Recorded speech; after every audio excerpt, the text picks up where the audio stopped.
Walter. Alors, vous dites, je veux au moins le temps d'un tournage, vivre cette humanité extrême. Oui, parce que ce qui est sublime avec ce film, c'est que effectivement, ça traite, enfin, la toile de fond, c'est les sans-papiers, c'est aussi différentes formes d'exclusion. Et en même temps, ce à quoi on s'est vraiment rattaché, nous les acteurs, c'est la solidarité, l'humanité, la fraternité, toute la joie qui peut découler de ça. Et je crois que c'est ça vraiment qu'on sent dans le film, avant le thème très social et voire politique en fait. Tant pis si on vous dit que vous faites toujours le même genre de personnage dans le même genre de film. Oui, parce que ça c'est pas vrai. Ouais. Tant pis alors. Ouais. Ils sont choqués vos parents par vos films? Non, non. Non, vous voulez pas le savoir? Ben, Ça vous inhiberait de savoir qu'ils sont choqués? c'est-à-dire qu'il y a des films que je fais qui sont peut-être plus difficiles que d'autres à regarder pour eux, parce que parfois je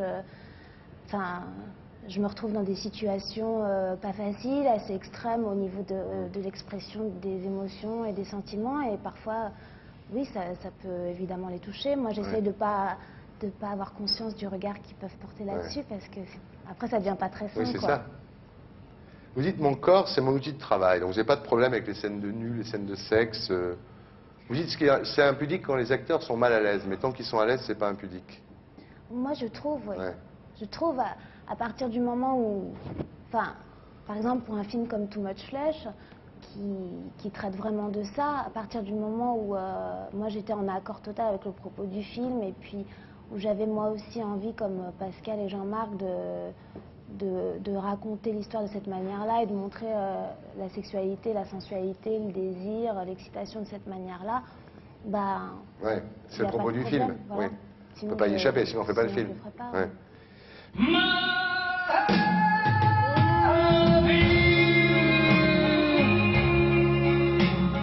Donc votre père était architecte, reconverti en taxi. Votre mère était ingénieure dans l'informatique. Enfance en banlieue, sans histoire. Donc jusque-là, rien de spécial.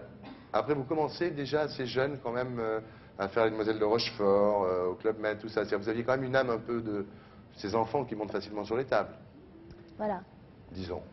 Hein? dans les arbres et sur les tables. Dans les arbres et sur les... Et puis on vous retrouve alors dans... Ça, je savais pas. Vous étiez Vitamine avec Karen Cheryl? Ah oui. Et le film de Gainsbourg, surtout, vous avez fait Stan le Flasher, qui vous a... Alors lui, vous avez remarqué Gainsbourg, vous étiez mannequin enfant, hein, vous faisiez des pubs et tout, il vous a repéré comme ça. Et alors vous étiez, c'est un peu, il aurait pu être en tous les cas votre Pygmalion, ça ne l'a pas tellement été, hein, parce que vous avez refusé déjà de chanter la BO du film, donc ça l'a bien énervé. Et vous n'aviez pas envie de devenir une Lolita, quoi. Oui, j'avais appelé ça comme ça, mais c'est vrai qu'à l'époque, j'étais très heureuse de la rencontre et de l'expérience du film, mais j'ai eu assez peur à partir du moment où il m'a demandé de venir essayer de chanter et tout Ouais. ça. À l'époque, en plus, c'était pas très Gainsbourg, il était plutôt clean, non? Il fumait pas, il buvait moins. Oui, Ouais. bah ça c'était son dernier film en fait, Stan. Ouais. Et, on l'a tourné à peu près 1 an avant sa mort. Donc oui, il avait déjà un régime Faites assez attention. sévère, je crois. Ouais. Alors, quand vous êtes allé le voir chez lui, c'était assez extraordinaire. Donc vous arrivez chez lui, c'était rue de Verneuil, c'est ça? Donc il y avait Bambou, il y avait Aurore Clément, puis la fille qui avait déjà été choisie. Donc c'est un peu lourdeau parce que la fille, elle avait déjà été choisie. Et vous arrivez, il vous touche les cheveux, et il vous dit « Regarde-moi méchamment, vous le faites bien. » J'essaye de Le le mieux faire. possible. Regarde-moi gentiment, pareil. Et puis l'autre fille est sortie à ce moment-là, c'est-à-dire elle a dû se dire c'est râpé pour moi, et il vous a dit c'est toi, tu seras Natacha, donc qui est effectivement le nom de l'héroïne de Stan the Flasher. Voilà, c'est passé comme ça. Il vous impressionnait? Ben, bizarrement, non. Enfin, ça a été un concours de circonstances très rapide. Et puis, c'est vrai qu'à un moment, je me suis retrouvée donc chez lui de cette manière-là, avec tous ces gens autour. Tac, tac, hop, regarde-moi méchamment, gentiment, les cheveux, tac, c'est toi. Ouais. On tournait 2 semaines après, pendant 1 mois. Après, je partais en vacances. Après, je retournais au lycée. Voilà. Ouais, voilà, quoi, c'était pas... Mais qui vous impressionne alors? Qui ou quoi? Qui et quoi après? Commençons par qui? Non, par exemple, j'ai rencontré Aurélie Dupont il y a 2 jours et Ah ouais. j'étais extrêmement impressionnée Quoi vous impressionne alors? d'être ici, par exemple. Ah bon? Oui. Vous êtes bien là? Ah, je suis très bien. Je suis très bien. Alors, on disait tout à l'heure que vous n'étiez pas récupéré par le système, vous êtes même un peu baba, moi je trouve, non?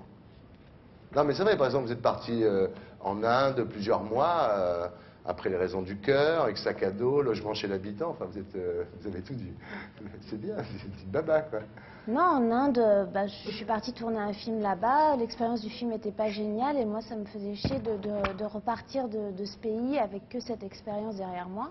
Ouais. Puis voilà, j'ai rencontré un Indien, je suis restée avec lui. Un Indien en plus, c'était le garçon? Ah ouais. Ah, vous avez failli rester là-bas tout le temps? Non, non, je savais que je n'allais pas rester. Et là, vous y êtes retourné, là, quand vous avez fait Being Light, là? Ouais, on Et a alors, tourné vous avez envie de là-bas. rester encore? Non, encore moins cette fois-ci. Ah bon? Vous êtes souvent au Maroc, enfin, que des destinations Baba, quoi. un peu bab, ouais. Et alors, à Los Angeles, vous vivez dans une grande maison, en communauté, comme ça? Bah ouais, moi j'essaye d'en profiter maintenant parce que je me dis c'est peut-être maintenant que j'ai l'occasion de le faire et que je peux le faire et que je l'apprécie de cette façon-là, quoi. Et les garçons américains, ils sont comment? Non, je pratique pas trop les Américains. Ah ouais. Je trouve qu'il y a pas mal de névroses. On arrive très vite au problème du père, de la mère. Ouais. Vous n'avez toujours pas rencontré l'homme de votre vie? Je sais pas encore. Vous cherchez quoi? Je cherche à être impressionnée.